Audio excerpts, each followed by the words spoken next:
welcome back to another vlog of our Private channel. It's a brand new day and a brand new vlog. তো সকালবেলায় উঠে গেছি, এদিকে আমার পড়ানোর ঘরটাকে ঠিকঠাক করে নিলাম, কেননা এক্ষুনি স্টুডেন্টরা পড়তে আসবে। অলমোস্ট 8:25 বাজতে যায়, 8:30টার পরেই ওদের আসার কথা, তার জন্য সব রেডি করে নিলাম। এদিকে রোদ ঝলমলে ওয়েদার, সকালে বৃষ্টি হচ্ছিল, এখন আবার প্রচণ্ড রোদ্দুর।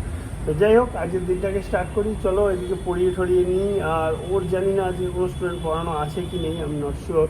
তো যাই হোক, এটাই হবে ও তোমাদের সঙ্গে শেয়ার করবে পরে। আমি আপাতত আমার পড়াশোনাগুলো কমপ্লিট করে তারপর তোমার সঙ্গে কথা বলবো। শনিবার ছুটির দিন আছে, অনেক নিজেদের ঘরোয়া এটা ওটা টুকটাক কাজ আছে, সেগুলো সব সারবো। এগুলো দিয়ে যাবো, মধ্যমার দিকেও যেতে হবে। তো সেই সমস্ত যা হবে সব তোমার সঙ্গে শেয়ার করবো। তো আপাতত চলো দিনটাকে স্টার্ট করা যায়। Hi friends, good morning. গোপুসোনাকে দিয়ে আজকে মর্নিংটা স্টার্ট করছি, ওর সাথে মর্নিং তোমাদের হয়ে গেছে। আশা রাখছি সকলে ভালো আছে, সুস্থ আছে, আমিও ভালো আছি, আমার বাড়ির লোক মোটামুটি সকলেই ভালো আছে। তো চলো রান্নাঘরের দিকে যাই। চলে এসেছি সকাল সকাল উঠে রান্নাঘরের দিকে। রান্নাঘরের এখন সব কিছু করবো। আগে সবাইকে চা দেবো, চাটা দিয়ে নিই। ওরও পড়ানো আছে, পড়তে আসবে এক্ষুনি, বলেছি নিশ্চয়ই তোমাদের। এতক্ষণে মনে হয় চলেও এসছে, আমি ওদিকটা যাইনি। তো দুজন পড়তে আসার কথা আছে, ওরা পড়বে, তার মধ্যে ওকে রেডি করে দিয়ে ওর লিকার টি খাবে। তো লিকার চাটা ওকে করে দিয়ে নিয়ে আমি আমার গ্রিন টিটা করবো। তো চলো আজকে দিনটাকে এইভাবেই শুরু করছি। স্যাটারডে, আজকে জানোই কী কী হতে চলেছে। তার মধ্যে আজকে আমাদের যোগা ক্লাস অফ আছে, কালকে আবার আমাদের নতুন জিমের উদ্বোধন আছে। সুতরাং আজকে যোগা ক্লাস অফ, মানে বিকেলটা পুরো রিল্যাক্স। তবে জিম যাওয়ার ইচ্ছা আছে, দেখা যায় কতদূর কী করতে পারি। তো সেগুলো সবই তোমাদের সাথে শেয়ার করবো। আশা রাখছি সবাই আমাদের ব্লগটাকে দেখছো, এগিয়ে যাওয়ার জন্য অনেক অনেক ভালোবাসা, অনেক শুভেচ্ছা দিচ্ছ। তো সাথে থাকো, সঙ্গে থাকো, শুরু করছি আজকের দিনটা। সবাইকে দিয়ে এই যে আমি গ্রিন টি নিয়েছি, আর এদিকে সবজি টাবজা সব কাটছি। এখানে কিছু সবজি কেটেছি, এখানে আছে বেগুন, পটল, ঝিঙে, আপাতত এটা কাটা রয়েছে। এখানে কাঁচকলা আছে, এই কাঁচকলা আছে, গাছ থেকে ডাঁটা নিয়ে এসছে, বাড়ির গাছের ডাঁটা। ডাঁটা এখন প্রায় শেষের দিকে, আর 2-1টা হয়তো আছে, হয়ে যাবে। এই শনিবার করেই আমি ডাঁটাটা করি, কারণ এদিকে কেউ ডাঁটা অতটা খায় না, আমি খাই বলতে গেলে। তো এই হচ্ছে ব্যাপার। আর এদিকে একটু কাঁকরোল কেটেছি, উচ্ছেও কাটা হয়ে গেছে। উচ্ছেটা জলে দিয়েছি, কারণ উচ্ছেটা বাগানের ছিল, সেটা ভাজা করে নিয়ে দেওয়া হয়েছে, অল্প ছিল বলে। শাশুড়ি মার জন্য ভাজা করবে বলে ওটা কাটা হয়েছে। আর হচ্ছে আর একটু আনতে বলেছি, সেটা দিয়ে ভাবছি আজকে একটুখানি শুক্তোর মতো করবো বলে।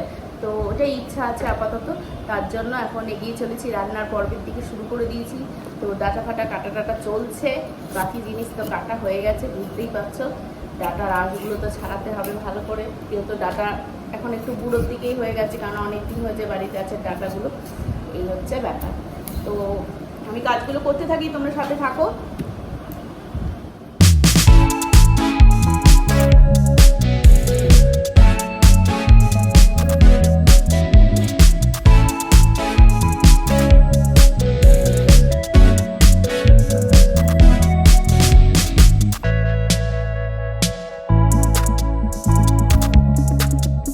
সব সবজিগুলো ধুয়ে ফেললাম শুক্তোর। এই যে উচ্ছে আছে, আর এদিকে ডাল বেটে একটু বড়ার তরকারি করব। বড়াটাকে হালকা তেলে এরকম করে ভাজছি। তো নিরামিষ, বুঝতেই পারছো। তো আগের দিন করেছিলাম, মাকে দিয়েছিলাম, আর একজনের জন্য একটু রেখেছিলাম, তার খুব ভালো লেগেছে, তাই আজকে আবার করছি। তাই এবার চলো রান্নাগুলো সারি।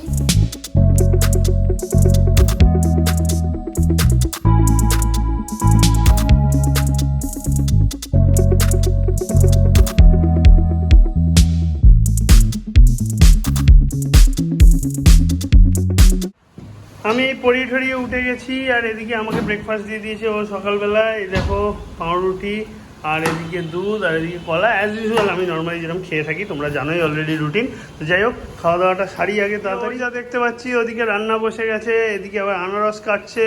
ওই আমাদের ডায়েটের জন্য এরম ওরম বানিয়ে খেতে হয়, তার জন্য সব রেডি করছে। এ বেচারির খাটনির শেষ নেই, পরিষ্কার কথা। ওদিকে জামা কাপড় কাচতে দেওয়া, এদিকে রান্না করছে, এদিকে দেওয়ারি করছে, মানে দশভুজা একেবারে পুরো। চারিদিকে সব কাজ একসঙ্গে চলছে। পটানো? কি জানে পটাচ্ছি সেটা বলো, কি দরকার আছে আজ আমার শনিবার তোমার সাথে যে আমি তোমায় পটাচ্ছি?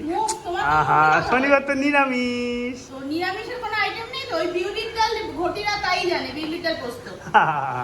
ঠিক আছে করো বাবা, চটাবো না, তারপর দুপুরে খাওয়াটা ঠিকঠাক জুটবে না। কি গো, রান্না বান্না হলো? কতটা কি বাকি? বাকি অনেকটাই, আবার বাকি অনেকটা না। ওই তো হয়ে গেছে, উচ্ছে ভাজা হয়েছে, একটুখানি মা উচ্ছে ভাজা খাবে বলেছিল তাই উচ্ছে ভাজা হয়েছে, তোমার একটু কাঁকড় ভাজা হয়েছে, বড়ার তরকারি হয়ে গেছে, আর পনির করবো, আর একটু শুক্তো হচ্ছে। ঠিক আছে, তুমি এগুলো করো, আমি তাহলে ব্লগটা এডিট করে পোস্ট করি যাতে ফ্রেন্ডসরা দেখতে পায়। ঠিক আছে, করতে থাকো। এই যে শুক্তো হয়ে গেছে, আর এদিকে বড়ার তরকারি হয়ে গেছে, সব রেডি করা। ও বাবা, এখনো পনিরও বাকি, আমি তো ভাবলাম হয়ে গেছে সব জিনিসপত্র। মুখের কথা বলতে সবার ভালো লাগে, চটজলদি হয়ে যায়। আর একটু কারি পাতা আর পুদিনা পাতা দরকার, দেখি তুলে দিই। ওই পনিরটা করবে মনে হয়, ওতে দেবে কিছু। যাই হোক, এই যে কারি পাতা তো প্রচুর আছে, এখান থেকে দুটো কচি কচি দেখে তুলে নিয়ে যাই। এই যে কচি ডাল রয়েছে, এই দুটো কচি, আশা করি এতে হয়ে যাবে। আর ওদিকে দেখি পুদিনা পাতাও হয়ে রয়েছে, পুদিনা পাতাও দেবো। বাড়িতে জিনিসপত্রগুলো আছে, এটা একটা সুবিধা। এই যে দেখি, এই যে পুদিনা পাতার জঙ্গল হয়ে আছে একেবারে। এই যে পুদিনা পাতা ভর্তি, এখান থেকে দুটো পুদিনা পাতা তুলে নিয়ে গিয়ে ওকে দিয়ে শাশুড়ি মায়ের কাছে। ও একটু ভেতর দিকে গেল, আমি যাই এবারে ভেতর দিকে। চলে এসেছি মায়ের কাছে, মায়ের জন্য রান্না নিয়েছি, ওই দিয়ে দিলাম, দেখে নাও তোমরা। প্রচণ্ড মেঘ করেছে, একদম কালো করে এসছে, বুঝতেই পারছো, বড় অন্ধকার অন্ধকার হয়ে গেছে। আর এখনই আমরা ডেকে যাবো, বলবো না, যদি পারি গেলে দোকান থেকে আসবো। মায়ের ওখান থেকে কথা বলে বেরোতে না বেরোতেই রাস্তায় আটকে গেলাম বৃষ্টিতে, মুষলধারে বৃষ্টিতে। যাই হোক, একটু ভিজেও গেছিলাম, আবার এক জায়গায় দাঁড়িয়েও ছিলাম। আর তখন এত মুষলধারে বৃষ্টি হচ্ছিলো যে ভিডিওটা আর কন্টিনিউ করিনি ওই সময়, কারণ ফোন ভিজে গেলে বুঝতেই পারছো কিছু জল টল ঢুকে যেতে পারে, তাই সেক্ষেত্রে আর সেসব করিনি। তো এখন আমরা বাড়ি এসে স্নানটা আমি আগেই করে নিলাম, আর ও চলে গেছে স্নানে। জামা কাপড় টাপড় ভাগ্যিস ভেতরে মেলে গেছিলাম, নইলে আজকে আমার পুরো নাজেহাল অবস্থা হচ্ছে। সব জামা কাপড় আবার কাছাকাছি যা করেছে আবার সব ভিজে, তো কেউ তুলতো না, কারণ শাশুড়ি মা তো খেয়ে দিয়ে শুয়ে পড়েছে। এদিকে বাকিদেরও খাওয়া দাওয়া প্রায় হয়ে গেছে, নাকি হয়নি আমি জানি না। এখন যাবো তাড়াতাড়ি করে দেখি শ্বশুরমশাই খেয়েছে নাকি, নইলে তো সবাই খাবে, খেতে বসবো একসাথেই হয়ে যাবে। আজকে শনিবার, তোমরা তো জানোই, আর কি রান্নাবান্না হয়েছে সব জানে। এখন চটজলদি যাই ওদিকে, গিয়ে দেখি কার কতদূর হয়েছে না হয়েছে, নইলে আমরা সবাই খাওয়া দাওয়া করে নিয়ে পরে তোমাদের সাথে আবার ব্লগটাকে এগোচ্ছি। আর ও স্নান করে এসে যদি পারে অবশ্যই তোমাদেরকে সেটা বলবে। বাড়িতে চলে এসেছি, আর বাইরে বেরিয়েছি কি শাশুড়িমায়ের ওখান থেকে ঝমঝমিয়ে বৃষ্টি। একটা দোকানের নিচে বেশ খানিকক্ষণ দাঁড়িয়েছিলাম, তারপর যেই একটু বৃষ্টিটা ধরলো, তারপরে আবার বাড়ির দিকে চলে আসলাম। তো যাই হোক, দেরি হয়ে গেল, অনেকটা বেলা হয়ে গেছে, 2:10 বাজে প্রায়। এখন স্নানটা ওই জন্য এসেই সেরে নিলাম তাড়াতাড়ি করে, তোমাদেরকে না জানিয়েই আগে ফটাফট স্নান সেরে নিলাম। এবার ও খাবার বাড়তে গেছে, খাবারটা নিয়ে আসুক। শনিবারের খাওয়া দাওয়া, দুপুরবেলার নিরামিষ খাওয়া দাওয়াটা সেরে নিই। সেরে নেওয়ার পর প্ল্যান আছে একটু রেস্ট নেবো, সিরিয়াল টিরিয়াল তো দেখবোই এখন। আর তারপর প্ল্যান আছে আজকে 5:30টার দিকে হয়তো জিমেতে যাব। ওর যোগা ফেগা সব হবে, ও করবে, আর আমি জিমটা করে নেবো। নিয়ে আবার রাত্রের দিকে কোথায় বেরোনো যায় না যায়, কী কাজ আছে এদিক ওদিক দেখি। ওষুধপত্র কিছু কেনার আছে, আমার মেডিসিনগুলো অলমোস্ট শেষ হতে যায়, সেসব কিনবো। এসব আরও অনেক অ্যাক্টিভিটিস থাকবে, সব কিছু তোমার সাথে শেয়ার করবো। আপাতত পেট মে চুহে কুতার রয়ে হ্যাঁ, তো ও আগে খাবারটা নিয়ে আসুক, খাবারটা খেয়ে যে খাওয়া দাওয়া কমপ্লিট। যেরকম তোমাদেরকে বললাম, নিরামিষ খাওয়া দাওয়া পনির টনির দিয়ে খেলাম, জন্যই কমপ্লিট করলাম। এবার একটুখানি শুয়ে রেস্ট নিই, আর সিরিয়াল টিরিয়ালগুলো দেখি। তারপরে আবার যেরকম বলেছিলাম তোমাদেরকে 5:30টার দিকে জিমে যাবো আজকে দুজন মিলে। শনিবারটা এইভাবেই কাটবে আর কি। আর তারপর বাইরে তো বৃষ্টি হয়েই যাচ্ছে, আবার এখন অন্ধকার করে এসছে, এনি টাইম বৃষ্টি নামবে, যা অবস্থা। যাই হোক, এখন একটু সিরিয়াল দেখে আর রিল্যাক্স। চলে এসেছি জিমেতে, আজকে ওরা যোগা করবে।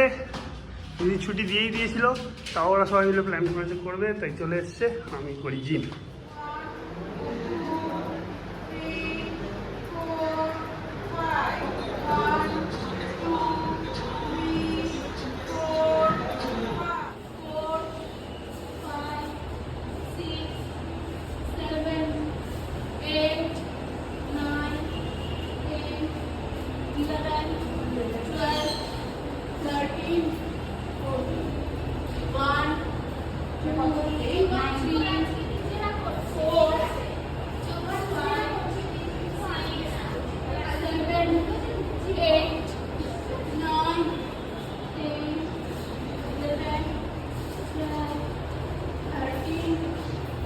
জিম আর যোগা থেকে দুজনেই ফিরে এসেছি। যোগা থেকে বেরোতেই চাইছিল না, আমি জোর করে বার করে নিয়ে আসলাম, আর আসার পরে এখন রেডি হতে চাইছিল না, জোর করে রেডি করলাম।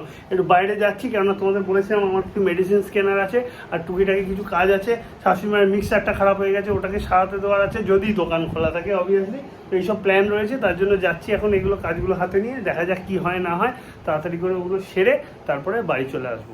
ওষুধ নিতে তো জনঔষধিতে চলে এসে দেখি প্রচুর ভিড়, আর এখানে যে কাণ্ডটা হলো তোমাদেরকে কি বলবো। মানে কালকে আমি এতটা ভয় পেয়ে গেছিলাম তোমাদেরকে বলার না, যার জন্য তার পরের ভিডিওটা নেই।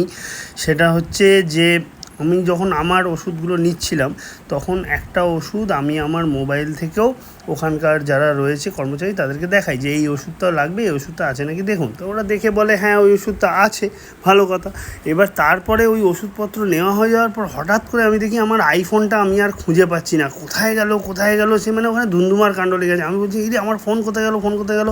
ওরাও ব্যস্ত হয়ে পড়েছে, ওরা বলছে মানে আপনার ফোন এখানে রেখেছিলেন? হ্যাঁ আমি তো মনে হয় এখানে রাখলাম, কোথায় গেল? কারণ আমি আরেকটা ফোন থেকে অনলাইনে ওদেরকে পেমেন্ট করছিলাম। এবার আমার সেন্সের মধ্যে রয়েছে যে সেই টাইমে আমি হয়তো আমার আইফোনটাকে ওদের ডেস্কেতে রেখেছিলাম, চুরি হয়ে গেল নাকি, কেউ নিয়ে চলে গেল নাকি, কেননা অত ভিড় ছিল। মানে কী যে ভয় পেয়ে গেছি, ও ভয় পেয়ে গেছে, দোকানের বাইরে কয়েকজন লোক জমা হয়ে গেছে যে কোথায় গেল দেখুন, দিয়ে খোঁজ। তারপরে আমার কি মনে হলো, আমি ব্যাগটাকে আরেকটু ভালো করে সার্চ করে দেখি। ও আমাকে বললো ব্যাগটা আরেকবার ভালো করে সার্চ করে দেখো। ব্যাগটা ভালো করে খুঁজতে গিয়ে দেখি আমার ব্যাগে বেশ কিছু কাগজ ছিল, তার তলায় আমার ফোনটা ঢুকে গেছিলো, আইফোনটা, যার জন্য ফোনটাকে আমি ইনিশিয়ালি দেখতেই পাচ্ছিলাম না, মানি ব্যাগের তলায় চলে গেছিলো। এইবার তার চোটে আমি এত প্যানিক হয়ে গেছিলাম, মানে আমি ভাবলাম জাস্ট গেল ফোনটা মনে হয়। আর যা ভিড় ছিল, এটা না হওয়ারও কিছু ব্যাপার না, হতেই পারে, আমি ডাকলে কেউ নিয়ে চলে গেল, এটা তো স্বাভাবিক চান্স হতেও পারে। তো প্রচণ্ড ভয় পেয়ে গেছিলাম। যাই হোক, তারপরে ভাগ্যক্রমে ফোনটা যে পেয়ে গেছি এটাই ভাগ্য ভালো। তারপর মনটা শান্তি হলো। দেন ওখান থেকে বেরিয়ে শাশুড়ি মায়ের ওখানে গেলাম। আরেকটা ঘটনাও ঘটেছে, মিক্সারটা সারাতে নিয়ে গেছিলাম, সারানোর দোকানে গিয়ে দেখি মিক্সারটা চলছে। সো আলটিমেটলি মিক্সারটা সারাতে হয়নি, আবার নিয়ে গিয়ে দিয়েছি। শাশুড়ি মাকে বললাম ব্যবহার করো, যদি মিক্সার ভবিষ্যতে খারাপ হয় তখন সারাতে দেবো। এদিকে আমার শ্বশুরবাড়িতে এসছি, শ্বশুরবাড়িতে তো বিল্লিগুলো বাচ্চা দিয়েছে, সেই বাচ্চাগুলো সব এই যে রয়েছে, এই দেখো এইখানেতে ঘুরঘুর করছে সারাক্ষণ, এখানে ওপর নিচে করে বেড়ায়, মায়ের দুধ খায় ছোটো বাচ্চা। যাই হোক, থাকুক। চলে আসলাম মায়ের কাছে, ওষুধপত্র কিনে দেখতেই পেলে। তো মায়ের নতুন প্রতিবেশী চলে এসছে, একদম প্রতিবেশী না বলো মেয়ে, মেয়ে প্রতিবেশী হয়ে আর কি, এখন মেয়েই হয়ে গেছে, এই হচ্ছে ব্যাপার। তা আমার ভাই বউ চলে এসছে, আমার বোন চলে এসছে, আমি একদিকে ননদ, আবার একদিকে দিদি, সব দিকে সব মানে ইয়ে করে নিয়েছি, পরিচয় চারিদিকে, এই হচ্ছে ব্যাপার। তো এখন আমরা একটু গল্প গুজব করছি, গল্প গুজব করে তারপরে বাড়ির উদ্দেশ্যে রওনা দেবো। এদিকে আকাশে মেঘ ভরা রয়েছে, কখন ঝমঝম করে নেমে যাবে তার নেই ঠিকানা। তো এই চলছে, এখন গল্প গুজব করে নিই, পরে তোমাদের সাথে বাকি কথা। শাশুড়ি মায়ের ওখান থেকে ফিরে গেছি, ফিরে যাওয়ার পর এবার খাওয়া দাওয়ার দিকে যাব। আর ওষুধপত্র তো নিলাম, তখন দেখলেই তোমরা ওষুধপত্র খুব লাইন ছিল আজকে। তো যাই হোক, ওষুধপত্র সব নেওয়া হয়ে গেছিলো। তারপর শাশুড়ি মায়ের ওখানে গল্প করে বাড়ি চলে আসলাম। খিদেও পাচ্ছে, এবার খাওয়া দাওয়ার দিকে যাবো, খাওয়া দাওয়াটা রেডি করুক, তারপরে ঘুমানোর দিকেও অবভিয়াসলি যাবো। দুপুরে আমার খুব একটা রেস্ট হয়নি, কেন ফট করে একটা ফোন চলে এসেছিলো। এবার সেই ফোন আসার ফলে হয়েছে কি, ঘুমটা ভেঙে গেছে, তারপর আর ঘুম পাইনি। তো এখনও খাওয়া দাওয়া রেডি করলে খেয়ে দিয়ে নিয়ে দেন ঘুমানোর দিকে যাবো, আর তোমাদেরকে জানাচ্ছি দেখি খাওয়া দাওয়া কী রেডি করে। খাওয়া দাওয়া সব কমপ্লিট, বেশ অনেকটাই রাত হলো। তা এবার দুজনেই ঘুমাতে যাবো। কাল সকালে উঠে আবার আমার পড়ানো আছে, আর সানডে এদিক ওদিক কাজ থাকবে ফান্ডে। কালকে একটা জায়গায় যাওয়ারও আছে, একটা জায়গায় ইনভিটেশন আছে, সেটা কি না কি সেটা কালকেই তোমাদেরকে জানাবো, কালকে তোমরা দেখতে পারবে। আমার ওর দুজনেরই ইনভিটেশন আছে একটা জায়গাতে, তা সে সমস্ত শেয়ার করবো। তোমার সাথে থাকো, সঙ্গে থাকো। অবশ্যই ভালো লাগলে লাইক শেয়ার কমেন্ট করো, অনেকে কমেন্ট করছো, যেটা সত্যি খুব ভালো লাগছে আমাদের। এরকম আরও অনেকে করো, খুব ভালো লাগবে তাহলে। আর অবশ্যই সাবস্ক্রাইব করতে ভুলো না আমাদের চ্যানেলটা, সাপোর্ট করো অনেক যাতে আমরা এগিয়ে যেতে পারি। তো চলো আজকের মতো tata, bye bye, good night.